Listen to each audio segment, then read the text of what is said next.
Hey guys, this is Akmal Khan. Welcome to our new video. B Com first year semester एक business communication का जो paper है, यहाँ आपको दिख रहा होगा। ये पेपर मैंने कुछ दिन पहले अपलोड किया था एंड बहुत सारे बच्चों को कमेंट आया कि इसका जो है सॉल्यूशन वीडियो भी प्रोवाइड कराओ, ताकि हम एग्जाम को बेहतर बना सके एंड हमें क्वेश्चंस के बारे में पता हो। तो आज की इस वीडियो में हम आपका इसका आंसर की वीडियो प्रोवाइड कराने वाले हैं। तो चैनल पर नए, चैनल को सब्सक्राइब कर लो एंड इसका जो पूरा जो आपका वीडियो बन रहा है, इसका मैं पीडीएफ भी अपलोड कर दूंगा।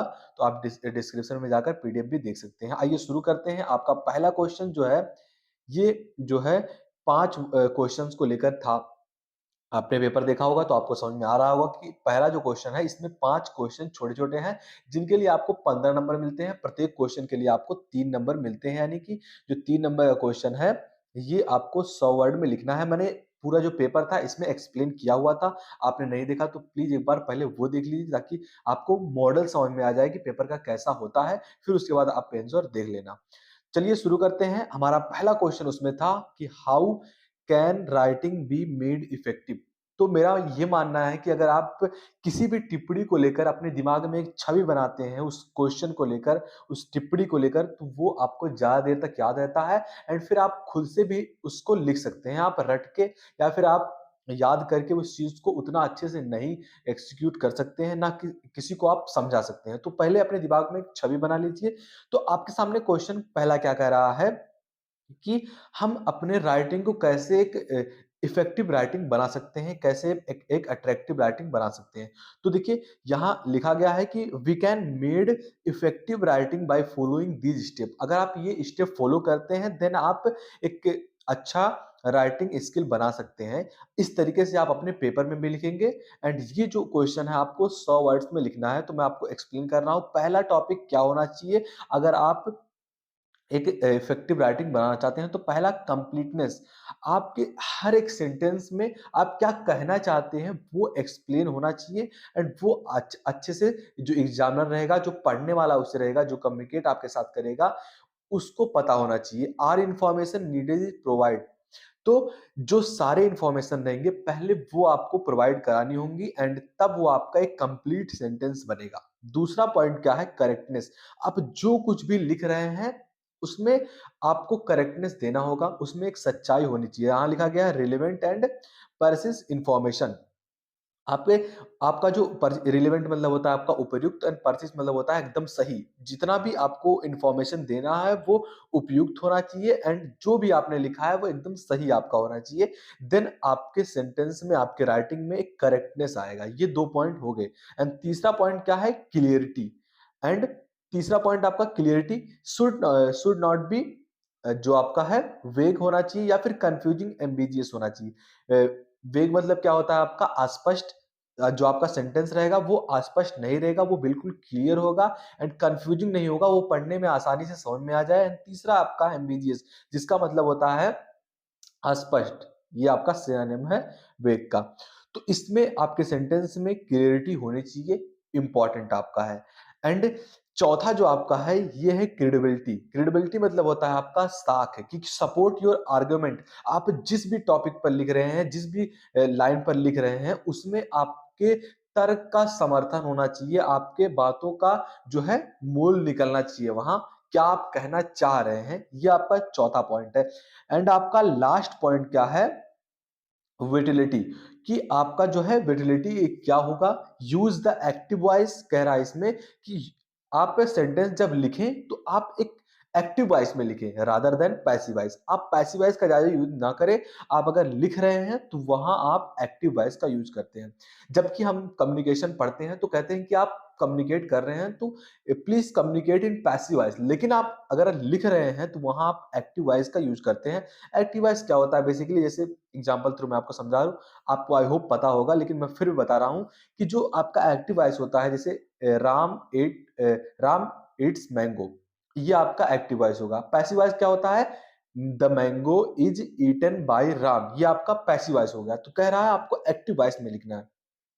तो इस तरीके से आप इन 5 स्टेप्स को फॉलो करके आप अपने राइटिंग स्किल को बेहतर कर सकते हैं एंड आप अपने राइटिंग कम्युनिकेशन कर सकते हैं अच्छी तरीके से। तो ये हमारा पहला क्वेश्चन था।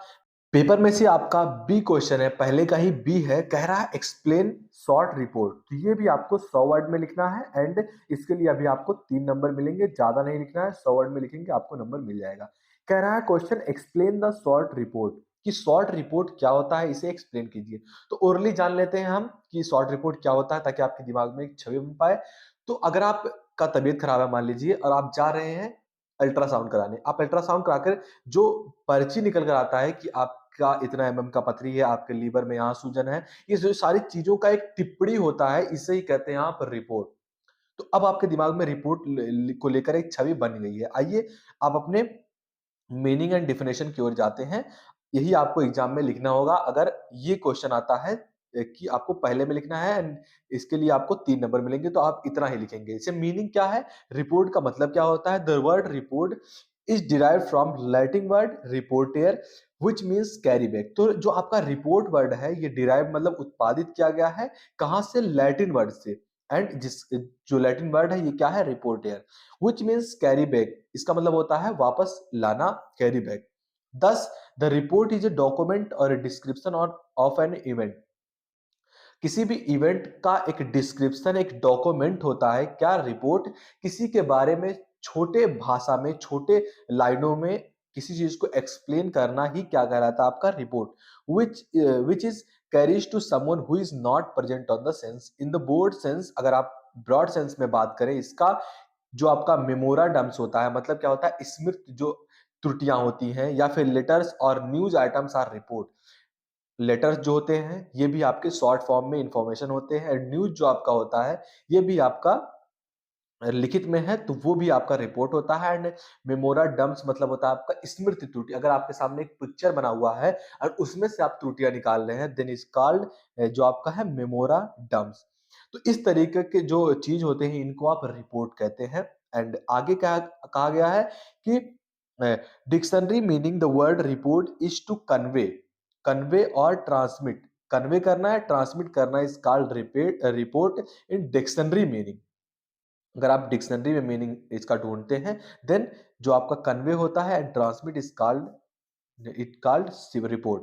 As have been said, reports are always written for any event that has already occurred। जो भी इवेंट के बारे में पहले से ही लिखा गया हो, पहले से उसके अच्छाइयाँ, उसके बुराइयां, इसमें क्या होने वाली है, इनके बारे में लिखा गया हो, तो इसे ही आप कहते हैं रिपोर्ट। अब जान लेते हैं डिफिनेशन। अगर आप ये लिखते हैं कि किसके अकॉर्डिंग रिपोर्ट क्या है, तो आपको अच्छे नंबर मिलते हैं। जैसे आप लिख देंगे कि अकॉर्डिंग टू, आपने मीनिंग दे दिया, आप लिख देंगे according to Johnson and Savage, इनके द्वारा रिपोर्ट क्या होता है, इनके द्वारा शॉर्ट रिपोर्ट क्या होता है, तो आपको बेहतर नंबर मिलेगा एंड एग्जामिनर का भी नजर जाएगा आप पे।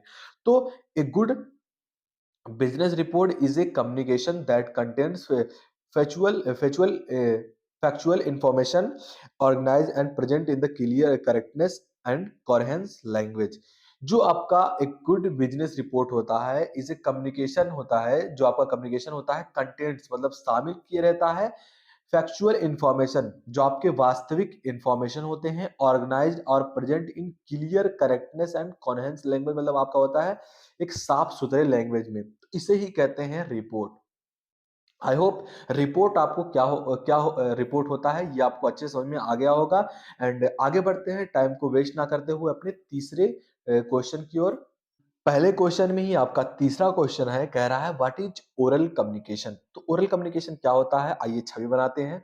तो आप किसी से सामने गए, किसी के सामने आप गए और उनसे बात कर रहे हैं एंड वो सामने वाला पर्सन भी आपसे बात कर रहा है। तो जो ये एक्सचेंज ऑफ आइडियाज हो रहे हैं अपने बातों के द्वारा, इसे ही कहते हैं आप ओरल कम्युनिकेशन।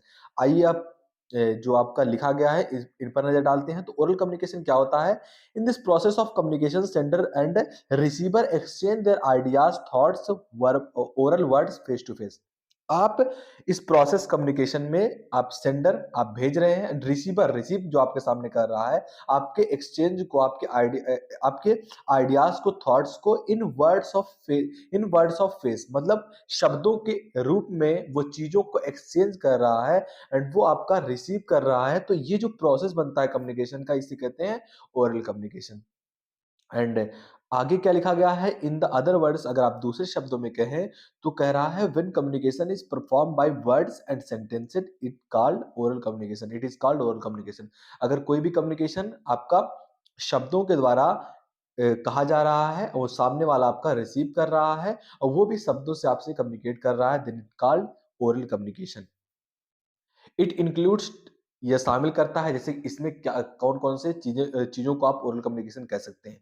तो आप टॉक बात को, डायलॉग को, आपने डायलॉग को, मीटिंग्स को, कॉन्फ्रेंस को, इंटरव्यूज़ को, इंटरव्यू लेक्चर्स को एंड अनाउंसमेंट आप कर रहे हैं उसको भी, रेडियो टॉक्स को भी, टेलीफ़ोन टॉक को भी, आप अपने फ़ोन पर बात कर रहे हैं, ये भी आपका क्या है? ओरल कम्युनिकेशन है। स्टोरी टेलिंग भी हो गया आपका, मिथोलॉजिकल प्रेजेंटेशन हो गया, डिस्कशन हो गया, कोर्ट में आप किसी कोर्ट में जज से और फिर लॉयर के बीच में जो वार्तालाप होती है, इसे भी आप कर सकते हैं ओरल कम्युनिकेशन। पार्लियामेंट्री डिस्कशन, जो पार्लियामेंट में आपका डिस्कशन होता है लोगों के बीच में, इसे भी कहते हैं ओरल कम्युनिकेशन। यहाँ तक आपका आंसर खत्म हो जाता है। अगर इतना लिखते हैं आप, आपको पूरे नंबर दिए जाएँगे। एंड आइए और अच्छे से देख लेते हैं कि कम्युनिकेशन का क्या माध्य होता है, क्या मीडियम होता है, क्या उसका तरीका होता है, कितने भागों में इसे डिवाइड किया गया है। ये आपका कम्युनिकेशन इसमें नहीं है, जो ये क्वेश्चन आप लिख रहे हैं, तो इसमें आप ये नहीं लिखेंगे, फिर भी आपको नंबर मिल जाएगा। लेकिन जान लीजिए आपके नॉलेज के लिए इम्पोर्टेंट है कि मीडियम ऑफ कम्युनिकेशन क्या होता है। तो 2 प्रकार के कम्युनिकेशन होते हैं। पहला आपका वर्बल कम्युनिकेशन, दूसरा है आपका non verbal communication. Verbal communication क्या होता है? जिसमें आप वर्ब का यूज़ करते हैं, आप सेंटेंस का यूज़ करते हैं, उसे ही कहते हैं आप verbal communication. And non verbal में क्या होता है? इसमें आप बॉडी लैंग्वेज एंड साइंस का यूज़ करते हैं, मतलब अपनी कम्युनिकेशन को इफेक्टिव बनाने के लिए, अपनी कम्युनिकेशन को पूरा करने के लिए। तो वर्बल कम्युनिकेशन में आपका ओरल एंड रिटन आता है। ओरल में क्या? मैंने आपको बता दिया कि इस तरीके से ओरल होता है। रिटन में क्या होता है? आप रिपोर्ट के द्वारा, आप एक लेटर के द्वारा, आप ईमेल के द्वारा, आप मैसेंजर टॉक पे, ऐसे जो कम्युनिकेशन होते हैं इसे रिटन कम्युनिकेशन कहते हैं। नॉन वर्बल में आपका 2 पार्ट में डिवाइड है, sign language, body language. Sign language में आपका विजुअल साइन, ऑडियो साइन कहेंगे, तो इस पर हम एक्सप्लेनेशन वीडियो आपका बना देंगे अलग से कि कितने मीडियम कम्युनिकेशन होते हैं एंड ये कितने प्रकार के होते हैं, कैसे-कैसे आप समझें। तो ये आपका तीसरा क्वेश्चन यहाँ पर खत्म हो जाता है। आइए चौथे क्वेश्चन की ओर बढ़ते हैं। पहले का चौथा क्वेश्चन कह रहा है व्हाट इज कम्युनिकेशन प्रोसेस, कि कम्युनिकेशन का प्रोसेस क्या होता है या फिर बेसिकली कम्युनिकेशन क्या होता है। आइए इसे डीप में समझते हैं कम्युनिकेशन क्या होता है। आप बैठे हैं, सामने आपके एक बंदा बैठा है एंड उसे आप कुछ बोल रहे हैं, कुछ समझा रहे हैं, अपनी बातों को बता रहे हैं एंड वो सामने वाला जो पर्सन है ये आपकी बात को समझ रहा है एंड वो भी आपकी बातों पर टिप्पणी दे रहा है, आपको समझा रहा है, आपको वो वापस रिप्लाई दे रहा है। तो ये जो आपका एक प्रोसेस बनता है, आपने उसे बोला एंड वो है जो उसने भी आपको बोला, आपको वो समझ रहा है, आप भी उसे समझ रहे हैं। तो ये जो एक प्रोसेस आपका बनता है, इसे ही कहते हैं आप कम्युनिकेशन प्रोसेस। अब यहाँ कुछ इसके बारे में लिखा गया है, यही बेसिकली टोटल यही कम्युनिकेशन का प्रोसेस होता है। इसे आप बना कर लिखिए, इसे आप किस तरीके से लिख सकते हैं, आप एग्जाम्पल के थ्रू लिख सकते हैं, आप एक डायग्राम बनाकर लिख सकते हैं, आप बॉक्स में लिख सकते हैं। यही आपका कम्युनिकेशन प्रोसेस होता है। फिर भी थोड़ा देख लेते हैं, यहाँ इतना बड़ा हम नहीं पढ़ने वाले हैं कि बेसिकली यही सारा कुछ लिखा हुआ है। कह रहा है communication is a dynamic process that consist a series of actions response leading to the attainment of a particular objective goal. The communication process can be understood by simple example, like if you want to talk to your friend, in case you are a communicator, so you will be encoding the device या idea be to be transmitted and in the best possible way. आप best possible वे में उस पर communicate करेंगे and वो भी आपके सामने कम्युनिकेट करेगा एंड वो आपकी बात को समझ रहा है, रिस्पॉन्स कर रहा है। यही एक कम्युनिकेशन का प्रोसेस होता है। यही बेसिकली यहाँ टोटल लिखा गया है। ये इस पर नजर डाल लेते हैं ताकि आपको अच्छे से और समझ में आएगा कि जो कम्युनिकेशन प्रोसेस होता है, वर्किंग कंडीशन एक, अगर एक वर्किंग कंडीशन में होता है, एक लाइन में होता, तो इसे आप कैसे डिवाइड करते। तो सबसे पहले आपके पास sign in words in a message information, आपके पास एक वर्ड में साइन होना चाहिए, एक मैसेज होना चाहिए आपको कम्युनिकेट करने के लिए। Then the transmission of a message thought of a specific medium, आपके पास एक मीडियम होना चाहिए बोलने के लिए, आप वो सामने वाले को बोल रहे हैं एंड यहां तक दूसरा स्टेप हो गया। तीसरे स्टेप में क्या करते हैं, receipt of the message is indicated of that, वो सामने वाला बंदा आपके मैसेज का इंडिकेट कर रहा है बोलकर। यही जो होता है प्रोसेस ऑफ कम्युनिकेशन कहते हैं इसे ही। बेसिकली ये हो गया आपका चौथा क्वेश्चन। कहीं भी डाउट होता है प्लीज कमेंट बॉक्स में जरूर लिखिए कि ये हमें समझ में नहीं आया, या फिर इस पर अलग से वीडियो बनाओ, तो हम पूरा इसका अलग से वीडियो बनाएंगे। तो आप बस कमेंट करिए, एंड चैनल पर नए हो तो प्लीज प्लीज चैनल को सब्सक्राइब कर लो। वीडियो को लाइक नहीं किया तो प्लीज वीडियो को लाइक कर दो, दोस्तों में जरूर शेयर करना। आइए पांचवें क्वेश्चन की ओर बढ़ते हैं। पहले का जो पांचवा क्वेश्चन है बहुत ही इजी है, सिंपल है, इसलिए मैंने इसे लिखा नहीं, हर कोई समझ सकता है। What is video conferencing? Video conferencing क्या है? तो मॉडर्न जमाने में कम्युनिकेशन के लिए एक नया जरिया है। आप देखते होंगे अगर आप रिलेशनशिप में हैं, देन आप किसी से वीडियो कॉल पर बात करते हैं, अपने बातों को रखते हैं, वो भी सामने से वीडियो के माध्यम से, वीडियो कॉन्फ्रेंस के माध्यम से आपके बातों को समझती है, एंड वो भी अब एक्सप्लेनेशन देती है। तो ये जो होता है कम्युनिकेशन प्रोसेस, ये एक नया कम्युनिकेशन प्रोसेस है। अब ये कंपनियों के लिए भी यूज किया जा रहा है। जैसे एक कंपनी में आपको मीटिंग करनी हो, एंड बहुत दूर आप बैठे हो, आप अपने एम्प्लॉय से बात करना चाहते हो, तो सारे एम्प्लॉयज को इकट्ठा कर कर आप सामने से एक टीवी के माध्यम से, एक मोबाइल के माध्यम से आप कम्युनिकेशन कर सकते हैं। एंड ये जो आपका सक्सेसफुल कम्युनिके बातों का सक्सेसफुल वार्तालाप होता है, इसे ही कहते हैं आप वीडियो कॉन्फ्रेंसिंग। तो आप लिख ले जाएंगे ये, आई होप। अगर आपको कहीं भी दिक्कत आती है इसमें तो प्लीज कमेंट में जरूर लिखिए, क्योंकि इसमें आपको 100 वर्ड में ही लिखना होता है। एक पेज आपका बहुत हो गया, इसके लिए आपको 3 नंबर मिलने वाले हैं, तो ज्यादा ट्राई मत कीजिएगा। अब यहाँ पर हमारे सामने पहला जो क्वेश्चन था, जिसमें 5 क्वेश्चन आपको अनिवार्य करने थे, ये सारा कुछ हमने कवर कर लिया है। एंड इसके बाद हम आपका अगला जो वीडियो बनाएंगे, इसका पार्ट 2, इस वीडियो का हम पार्ट 2 जब बनाएंगे, तो उसमें हम आपके 4 क्वेश्चन जो बचते हैं बड़े वाले, उनको कवर करेंगे। तो उसके लिए इस वीडियो पर 200 लाइक कर दीजिए। तो 200 लाइक जैसे ही इस वीडियो पर कंप्लीट होता है, 200 लाइक, वैसे ही हम आपका जो आपका 800 वर्ड वाला है, जिसके लिए आपको 15 नंबर एक क्वेश्चन के लिए मिलते हैं, वो हम पूरा एक्सप्लेन कर कर आपको वीडियो वो भी प्रोवाइड करा देंगे। एंड इससे पहले ऑर्गेनाइजेशन, स्टैटिक्स, इंग्लिश जो आपका मेजर माइनर सब्जेक्ट है, या फिर आपका न्यूट्रिशन जो माइनर सब्जेक्ट है, न्यूट्रिशन का जो होता है, इसका बहुत सारा वीडियो अपलोड है चैनल पर, प्लेलिस्ट बनाए गए हैं सबके लिए। तो अपनी तैयारी को बेहतर बनाने के लिए इस चैनल को सब्सक्राइब कर सकते हैं, एंड दोस्तों में जरूर शेयर करना। एंड एक अनाउंसमेंट और थी कि अगर इस चैनल पर जैसे ही आपका 500 सब्सक्राइबर कंप्लीट होता है, देन हम आपके लिए एक सरप्राइज वीडियो भी ड्रॉप करने वाले हैं, जो कि आपके करियर से रिलेटेड होगा। तो वो देखने के लिए चैनल को जरूर सब्सक्राइब करना, दोस्तों में शेयर कर दो। मिलते हैं आपसे वीडियो में, तब तक के लिए जय हिंद, जय भारत।